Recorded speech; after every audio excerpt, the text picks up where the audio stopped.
Several sources, administration officials are telling CNN that the initial assessment they have from the ground is, in fact, the leader of ISIS, al-Qureshi, the target they were going after, blew himself up as U.S. troops were approaching or entering the building where they thought he was, and that these 13 people were killed, including 6 children, when that happened. And now, of course, the military will look at this and review it as part of a standard after-action review. There are always concerns about civilian casualties. That said, this mission was one of the most dangerous the U.S.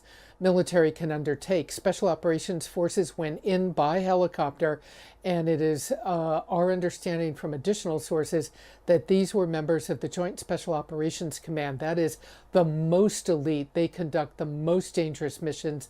That can include the Army's Delta Force, Navy SEAL Team 6.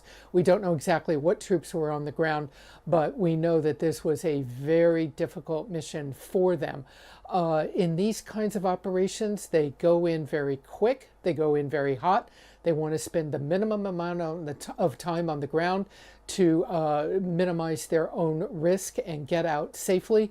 They would have also kept eyes on this target. Once they got the intelligence that the person they were looking for was there, there would have been continuous intelligence monitoring the area to make sure the person hadn't moved, hadn't left, to make sure they had as good an understanding as they could of where civilians might be in the target area. So again, very complex, very dangerous. Marwa, just across the border there in Turkey, this war against ISIS in Syria has continued somewhat out of the spotlight, but with some real firefights. Most recently, you had ISIS fighters take over a major prison in Syria. How has that fight been going? And in your view, how significant an operation is this one? Well, first of all, we've been seeing ISIS carrying out small-scale operations both in Syria and also across the border in Iraq. That attack that they carried out on the prison in northeastern Syria, most certainly their most significant operation to date. And there have been growing concerns that many analysts and experts on the ground and on the global stage have been warning about, that ISIS does still maintain this capability to regroup, resurge, reemerge, and that the U.S. needs to be keeping a bit more skin in the game when it comes to that. But one thing that the U.S. has learned in the battles against ISIS is that the vast majority of the time when they do go after these ISIS targets, there are civilians in the area, and quite often there are civilians in the very same building.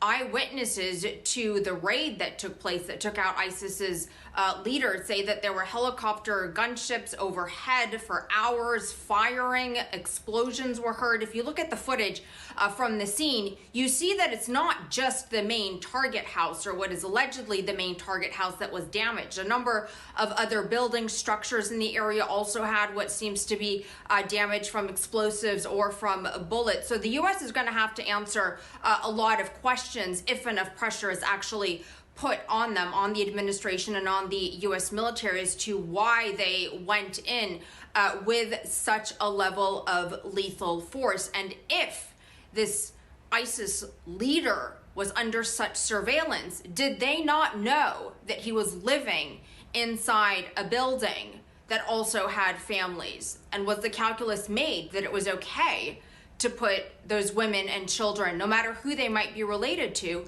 at risk? When you talk to people on the ground in Syria, they say that it was a terrifying experience for them. And they also want to know why.